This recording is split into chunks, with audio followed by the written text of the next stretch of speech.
सजनों, सुखदेव जी बताने लगे राजन परीक्षित भगवान श्याम सुंदर कुंदनपुर में आ गए। मंदिर पर रथ को रोक दिया और मंदिर पर रथ को रोका। उधर देखा पंडित जी। प्रिय भक्तों, रुक्मिणी मैया को जब पंडित जी ने बताया, बेटा ये बता तूने क्या देखा उसमें? अरे इतनी दूर तूने पत्र लेकर के भेजा, क्या देखा? वो तय जैसा काला है, वो तय जैसा काला, एक आंख भी नहीं है, और तूने इतनी दूर उसके लिए पत्र लेकर के भेजा। क्या यहाँ तुझे कोई घर भर नहीं मिला? रुक्मिणी कहने लगी, पंडित जी महाराज मैंने तुम्हारी दक्षिणा दे दी, तुम वापस चले जाओ। पंडित जी वहां से चले गए। सज्जनों, अब रुक्मिणी मैया अपनी सहेलियों से मिलती है, मैया के पास में जाती है। माँ, शायद मुझे ये भरोसा है कि मैं दोबारा तुझे कभी नहीं मिलूंगी। अब मुझे विश्वास हो गया कि मैं दोबारा तुझे कभी नहीं मिलूंगी। अब मैं तुझे कभी दोबारा नहीं मिलूंगी। मैया सोचने लगी रुक्मिणी का विवाह हो रहा है, इसलिए कह रही है दोबारा नहीं मिलूंगी। बेटा तू चिंता मत कर, आज तेरा विवाह होगा, कल मैं तुझे जरूर बुला दूंगी। रुक्मिणी मैया के हृदय से लगी, पिताजी के हृदय से लगी। सहेलियों से मिली और सहेलियों को साथ में कर दिया। सहेलियों देवी की पूजा करने के लिए चले। माँ, शायद मैं अब तुझे दोबारा नहीं मिलूंगी। मैं कल की कथा में ये बात कह रहा था सज्जनों, जब हमारे बेटा पैदा हो जाए तो हम बहुत खुशी मनाते हैं कि बेटा पैदा हुआ, और किसी के बेटा की जगह पे बेटी हो जाए तो हम बहुत रोते हैं। कहा भयो साहब बेटी भाई। मैं उन लोगों को ये बता देना चाहता हूँ, ये बताओ बेटियों का कोई महत्व नहीं है तो नवदुर्गा चल रहा है इस समय। नवदुर्गा में अगर बेटियों का कोई महत्व नहीं है तो इन बुड्ढों को खिलाओ, और बेटियों को क्यों जमाते हो? तब हम बेटियों को देवी समझ करके जमाते हैं। सजन, बेटी गर्भ में आती है, माँ बाप डॉक्टर के पास जाते हैं, प्रेगनेंटी टेस्ट करवाते हैं। डॉक्टर ने कह दिया बेटी है, डॉक्टर ने बताया बेटी है, तो वो माँ कहती है इसको मरवा दो, नहीं तो 10 लाख रुपया देना पड़ेगा। डॉक्टर कहता है 10,000 रुपए लूंगा। वो माँ पति से कहती है 10,000 रुपए डॉक्टर को दे दो, नहीं तो 10 लाख शादी में देना पड़ेगा। मैं माताओं से निवेदन करूं, कोई ऐसी माँ दुनिया में है जो किसी पुत्र को कैंची लेकर के एक एक अंग काट काट करके बाहर निकाल दे? कोई माँ ऐसी है दुनिया में? लेकिन वो दुष्टनी माँ डॉक्टर के पास जाती है, डॉक्टर उस बेटे को टुकड़े टुकड़े करके काट काट के बाहर निकाल देता है। अगर बेटियों को तुम गर्भ में मार दे रहोगे तो बहुएं कहां से लाओगे? सज्जनों, जब बेटियां मरती चली जाएंगी तो बहू आएंगी कहां से? एक माँ बाप ने अपनी बेटी को मरवा दिया और बेटी बेचारी मर गई। उसकी जीवात्मा गटर में पड़ी हुई है, एक एक टुकड़ा बेटी का बोटी बोटी पड़ी हुई है। सज्जनों, वो बेटी रो करके अपने माँ बाप से कहती है, पिताजी ये तुमने अच्छा नहीं किया, मुझे मरवा दिया। अरे मुझे संसार में आने नहीं दिया, अगर मैं संसार में आती तो अपने भाग्य का जरूर लेकर के आती, लेकिन आज तुमने मुझे दुनिया से विदा कर दिया, कुछ देखने नहीं दिया। बेटी फूट करके रोती है, बेटी की जीवात्मा गटर में पड़ी हुई रो रही है। और माँ से बोली, माँ कि माँ अगर गर्भ में बेटियों को मरवाते रहे तो बहू कहां से लाओगे? गर्भ में बेटियां मरती रही। सज्जनों, बेटा हो या बेटी, जब बेटी आती है तो अपना भाग्य का लाती है, और बेटा होता है तो अपने भाग्य का लाता है। प्रिय भक्तों, सुखदेव जी बताने लगे राजन परीक्षित, रुक्मिणी अपनी मैया से मिली। माँ, अब मुझे भरोसा है कि मैं दोबारा तुझे कभी नहीं मिलूंगी।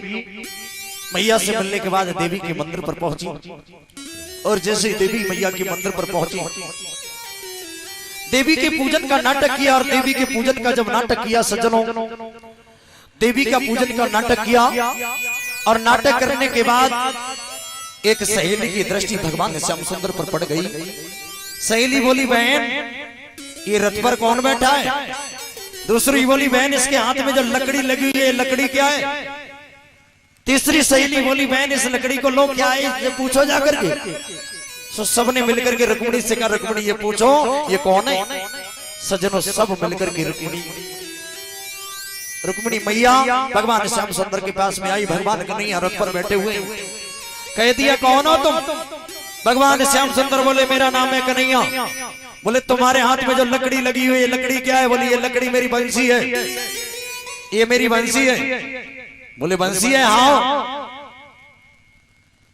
बोले, तो बंसी बजा करके दिखा दो। बोले बंसी नहीं बजा सकता, अगर हमने बंसी को बजाया तो रुक्म और ससपाल की सेना पड़ी हुई है, ये ससपाल की सेना रुक्म की सेना आक्रमण कर देगी, बंसी नहीं बजाऊंगा।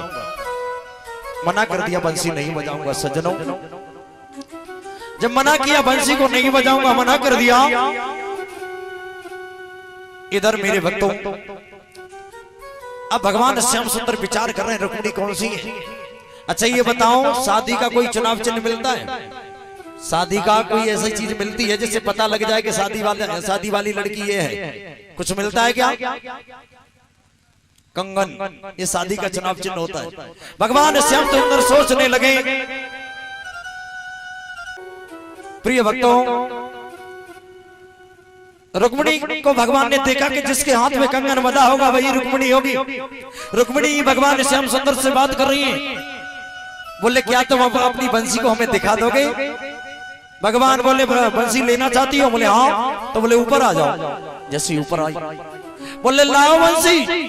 हाँ सज्जन, भगवान बोले एक कदम ऊपर और रखो, एक कदम और। जैसे रुक्मिणी ने रखा, भगवान श्याम सुंदर ने हाथ को पकड़ा, रुक्मिणी को रथ में बिठाया और रथ लंबे वेगों से आकाश मार्ग से जाने लगा।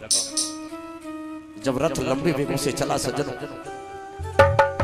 रथ जब लंबे वेगों से चला, इधर सहेलियों ने आकर के शिशुपाल को बता दिया। सहेलियों ने आकर के रुक्म को बताया। रुक्म और शिशुपाल की सेना ने भगवान श्याम सुंदर का पीछा किया।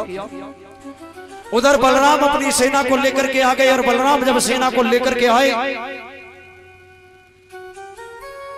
बलराम जब सेना को लेकर के आए तो दोनों का घमासान युद्ध हुआ। देखते देखते भगवान श्याम सुंदर ने रुक्म और शिशुपाल की सारी सेना का वध कर दिया और हमारे सब इंस्ट्रूमेंट परिकर के लिए 101 रुपया देकर के सभी का सम्मान कर रहे हैं। जोरदार तालियां बजा करके स्वागत सम्मान करेंगे। देखिए, जिस गांव में पहले आपने एक कहावत सुनी होगी, बड़े बूढ़े गांव में घर खेत में होकर के जो रास्ता पड़ जाती थी ना, उसको रोकते नहीं थे। क्यों? कि पता नहीं कैसे का पैर पड़ जाए जो हमारे खेत में अनाज ज्यादा पैदा हो। तो आपके इस पवित्र गांव में ये लोग बेचारे क्यों आते? ये भागवत कथा हो रही है, कहां कहां से आए, आगरा से आए, अमरोहा से आए, बेचारे मुरादाबाद से भी आने वाले, बहुत बहुत दूर के लोग यहाँ आए। तो ये हो सकता है इनके पैरों से आपका गांव पवित्र हो जाए, आपका गांव ही बदल जाए। इधर प्रिय भक्तों, भगवान श्याम सुंदर ने रुक्म और शिशुपाल की सारी सेना का संहार कर दिया। दौड़ करके जा करके रुक्म को पकड़ लिया और रुक्म को पकड़ा। भगवान रुक्म को मारना चाहते, भगवान जब रुक्म को मारना चाहते हैं तब तक रुक्मिणी ने आकर के भगवान श्याम सुंदर की तलवार को पकड़ लिया। ये मेरा भैया है, मेरे भैया को छोड़ दो, ये भाई और बहन का प्रेम होता है सज्जनों। भगवान श्याम सुंदर ने रुक्मिणी के कहने पर रुक्म को छोड़ दिया। रुक्म लौट करके आया, उसने भोजगढ़ नाम का एक नया नगर बसाया। वो कुंदनपुर में नहीं गया, भोजगढ़ नाम का एक नया नगर बसा करके रहने लगा।